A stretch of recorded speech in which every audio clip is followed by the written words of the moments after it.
Fatty liver disease Bharat सहित दुनिया भर में तेजी से बढ़ी है। ये उन बीमारियों में से एक है जिसे नजरअंदाज किया जाए तो चुपके चुपके ये शरीर को नुकसान पहुंचाने लगती है। Indian journal of community medicine में प्रकाशित कई रिसर्च की माने तो भारत की 9 से 32% आबादी नॉन अल्कोहलिक फैटी लिवर की समस्या से जूझ रही है। नॉन अल्कोहलिक फैटी लिवर यानी खराब लाइफस्टाइल की वजह से फैटी लिवर होना, और इसकी सबसे बड़ी वजह है अनहेल्दी डाइट। वीडियो में जानेंगे कि सुबह उठने से लेकर रात में सोने तक फैटी लिवर की पेशेंट की डाइट क्या होनी चाहिए। आप बने रहें वीडियो के अंत तक। फैटी लिवर की समस्या आने पर लो कैलोरी फूड्स का सेवन करना चाहिए। वहीं कोशिश करें कि बैड फैट के बजाय डाइट में गुड फैट को शामिल करें। इसके अलावा शुगरी ड्रिंक्स, जूस और प्रोसेस्ड फूड के सेवन से परहेज करें। ये लिवर में फैट की मात्रा को तेजी से बढ़ाती हैं। सुबह नाश्ते में फलों का इस्तेमाल भी किया जा सकता है। क्योंकि फैटी लिवर में खट्टे फल फायदेमंद होते हैं, इसलिए संतरा, मौसमी, सेब और कीवी जैसे फलों का सेवन करें। वहीं दोपहर और रात के खाने में एक बात का ध्यान रखें कि आपकी थाली एकदम संतुलित हो, जिसमें हरी सब्जियां, सलाद, साबुत अनाज और दाल की मात्रा ज्यादा हो। अब अगर हम बात करें ब्रेकफास्ट की, तो ब्रेकफास्ट में आप कुछ भी ले सकते हैं। जैसे कि आप अपना दिन पोहे से स्टार्ट किए, जिसमें बहुत सारे वेजिटेबल्स आ गया, एक आपके डाइट में फाइबर आ गया जो आपके डाइजेशन में एड्स करेगा, साथ ही साथ आपको फीलिंग ऑफ फुलनेस देगा, आपके बाउल मूवमेंट को ठीक करेगा। अब क्या होता है कि हमारे बॉडी से हमारा जो टॉक्सिन है, आइदर वो हमारे यूरिन के थ्रू या हमारे फीसेस के थ्रू निकलेगा। अगर हम कॉन्स्टिपेटेड है, हमारा बाउल मूवमेंट ठीक नहीं है, तो हमारा जो टॉक्सिन बॉडी में प्रोड्यूस हो रहा है वो हमारे बॉडी से बाहर नहीं निकलेगा, जिसकी वजह से लिवर का वर्कलोड बढ़ता जाएगा। तो फाइबर अगर हमारे डाइट में रहेगा, हमारा बाउल मूवमेंट ठीक रहेगा और रीअब्जॉर्प्शन और जो रीसर्कुलेशन ऑफ टॉक्सिन बॉडी में हो रहा है वो होगा नहीं, वो आराम से हमारे बॉडी से निकलेगा और लिवर का भी वर्कलोड कम होगा और डिटॉक्सिफाइंग प्रोसेस में भी वो मदद करेगा। अब बात करें अगर मिड मॉर्निंग की, आप मिड मॉर्निंग में आप फ्रूट्स ले सकते हैं, क्योंकि फ्रूट्स फैटी लिवर के लिए सबसे एक अच्छा चॉइस होता है, क्योंकि उसमें तो आपके फाइबर्स होते हैं, वाइटामिन्स होते हैं, मिनरल्स होते हैं, एंटीऑक्सीडेंट होते हैं। जितने भी आपके सिट्रस फ्रूट्स है, जैसे कि ऑरेंज हो गया, संतरा, मौसमी हो गया, आपके आंवला हो गया, इसमें विटामिन सी है, फ्लेवोनॉइड्स है, एंटीऑक्सीडेंट है जो आपके लिवर के हेल्थ को इंप्रूव कर रहा है, साथ ही इन्फ्लेमेशन को कम कर रहा है। आपके एप्पल है जिसमें सॉल्युबल फाइबर है, पेक्टिन है जो फाइबर रिच है, आपके डाइजेशन में एड्स कर रहा है, बाउल मूवमेंट को ठीक कर रहा है। आपके जो बेरीज है, जितनी भी बेरीज होते हैं, स्ट्रॉबेरी हो गया, रास्पबेरी हो गया, सबसे कॉमन जामुन जो हमें हर वक्त मिल जाता है। जामुन में अगर हम देखें तो हमारे वो जो लिवर को फिब्रोसिस हो रहा है उसको प्रोटेक्ट करता है, साथ ही साथ हमारा डिटॉक्सिंग प्रोसेस में हेल्प करता है, हमारे ब्लड शुगर लेवल को भी मेंटेन करता है। पपाया है, कीवी है, ऐसे बहुत सारे फल है। हमें लेकिन ध्यान देना कि हमें होल फ्रूट लेना है, हमें कोई फ्रूट जूस नहीं लेना है। उसके बाद आप अगर आपको फ्रूट के बाद आप एक ग्लास छाछ पी सकते हैं, बटर मिल्क है, बस ये ध्यान देना कि वो फैटी ना हो, वो फैट फ्री मिल्क होना चाहिए, क्योंकि आपके बॉडी में ऑलरेडी फैट के डिपोजिशन की मात्रा ज़्यादा है। अब बात करते हैं लंच में।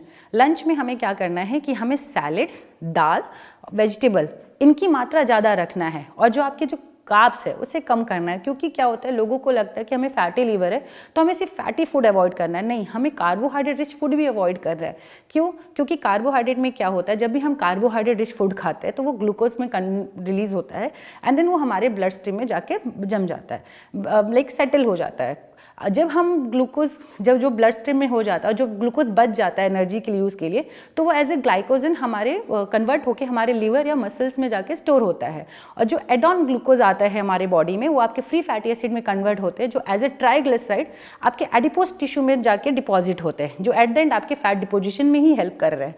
तो जो कॉम्प्लेक्स कार्बोहाइड्रेट, जो सिंपल कार्बोहाइड्रेट होते हैं, जैसे कि आपके रिफाइंड हो गया, मैदा हो गया, चावल हो गया, ये सब सिंपल कार्बोहाइड्रेट है, जिसमें आपका एक तो ग्लाइसेमिक इंडेक्स ज़्यादा है और साथ ही साथ जो उसका conversion to glucose to triglyceride है वो बहुत ही ज़्यादा तेजी से होता है, जिसकी वजह से फैट डिपोजिशन है, कैलोरी रिच है, साथ ही साथ आपका वेट पुट ऑन हो रहा है। तो आपको सिंपल को अवॉइड करके कॉम्प्लेक्स कार्बोहाइड्रेट को डाइट में रखना है। कॉम्प्लेक्स कार्बोहाइड्रेट क्या, एक तो उसमें फाइबर है, वो लो जीआई है और प्लस ग्लूकोज टू ट्राइग्लिसराइड जो कन्वर्शन है वो स्लो है, आपके ब्लड ग्लूकोज लेवल को भी मेंटेन करेगा, आपके वेट गेन भी नहीं होने देगा। अगर हम बात करें कॉम्प्लेक्स कार्बोहाइड्रेट में, तो आपका जैसे बाजरा हो गया, रागी हो गया, ज्वार है, जो आपके मिलेट्स होते हैं वो हो गए, ओट्स हो गए, आप ये सब, होल व्हीट हो गया, यहाँ तक कि अभी बहुत ट्रेंड में ब्राउन राइस भी चल रहा है, आप वो इनकॉर्पोरेट कर सकते हैं। अब अगर प्लेट सजाने की बात करें, तो आप जैसे 1 कटोरी आपने दाल ले लिया, पहले आपने सैलेड से अपना स्टार्ट किया, आप सैलेड खाएं, एंड देन 1 कटोरी दाल है, उसमें दही है, एंड देन सब्जी है, और कार्बोहाइड्रेट का जो मात्रा है जैसे कि आप 2 रोटी ले लिए, एंड देन अगर आपकी ये प्लेट इस तरीके से अरेंज है तो आप ऑलरेडी आप इतने फुल हो जाएंगे कि आप जो आपके अनाज है आप उसे ऑलरेडी कम कंज्यूम करेंगे। अब बहुत लोगों के साथ क्या होता है कि वो राइस एडिक्टेड होते हैं, उन्हें राइस मीन्स चाहिए तो चाहिए, नो मैटर उन्हें कोई भी डिजीज़ क्यों ना हो। उस सिचुएशन में भी अगर आप अपना प्लेट में पल्सेस, फाइबर और जो प्रोटीन है अगर इसकी मात्रा ज़्यादा रखते हैं, अगर आप नॉन वेजिटेरियन हैं तो आप फिश डाल सकते हैं, एग विदाउट एग योक डाल सकते हैं, आप चिकन ले सकते हैं विदाउट स्किन। प्रोसेसिंग मेथड भी बहुत ही इंपॉर्टेंट है, अगर आपने वो बैलेंस किया तो आप ऑटोमेटिक आप अनाज कम खाएंगे, जिसकी वजह से क्या होगा कि आपका फैटी लीवर भी हेल्दी रहेगा, आपके बॉडी में प्रॉपर न्यूट्रिशन भी जाएगा, इन्फ्लेमेशन भी कम होगा और ऑक्सीडेज डैमेज भी कम होगा। अब बात करें अगर स्नैक्स की, तो वही स्नैक्स में आप जो ढोकला ले सकते हैं या स्प्राउट सैलेड या फिर मखाना ले सकते हैं। फिर रात का डिनर आप सूप से स्टार्ट करें या सैलेड से स्टार्ट करें, फिर वही रोटी सब्जी। बट ये ध्यान देना है कि हमें सोने से 4 घंटा पहले हमें खा लेना है, क्योंकि क्या होता है कि जैसे हम तुरंत खाते हैं और हम सोने जाते हैं तो हमारा डाइजेशन प्रोसेस हिंडर होता है, वो अच्छे से डाइजेस्ट नहीं होता, जिसकी वजह से सिर्फ और सिर्फ हम वेट गेन करते हैं, हमारा फैट डिपोजिशन बढ़ जाता है। इसलिए कहा जाता है कि अगर आप सोने से 4 घंटा पहले आप खाना खा लेते हैं तो आपके लिए वो हेल्दी होता है, वो हेल्दी एक लाइफस्टाइल होती है। साथ ही साथ जो फैट का डिपोजिशन, जो लीवर पे वर्कलोड है वो नहीं होता, क्योंकि क्या होता है कि जब हम खा के लेटते हैं, लाई डाउन होते हैं, तो हमारे ऑर्गन भी रेस्ट पोजीशन पे जाते हैं, तो जो प्रोसेस होता है वो डाइजेशन वो होगा लेकिन बहुत स्लोली होगा, जिसकी वजह से आपको नेक्स्ट मॉर्निंग आपको इधर स्टमक इशू होगा या फिर बाउल मूवमेंट इशू करेगा या फिर आप बहुत ज़्यादा ब्लोटेड फील करेंगे। तो वो सब चीज़ को अवॉइड करने के लिए आप एक वेल प्लान्ड और एक portion size and plus processing method को भी ध्यान रख के आप अपना एक डाइट प्लान कर सकते हैं पूरे दिन का। ये तो रहा फैटी लिवर का फुल डाइट चार्ट। आइए अब समझते हैं कि आपको क्या अवॉइड करना चाहिए। फैटी लिवर में शराब का सेवन करने से बचें, मीठे का परहेज करें या हो सके तो कम खाएं, प्रोसेस्ड फूड खाना बंद कर दें, ऑयली फूड ना लें, नॉनवेज खाना है तो मछली खाएं, स्टेरॉइड क्रीम और इंजेक्शन का इस्तेमाल ना करें, ज्यादा पेन किलर खाने से बचें।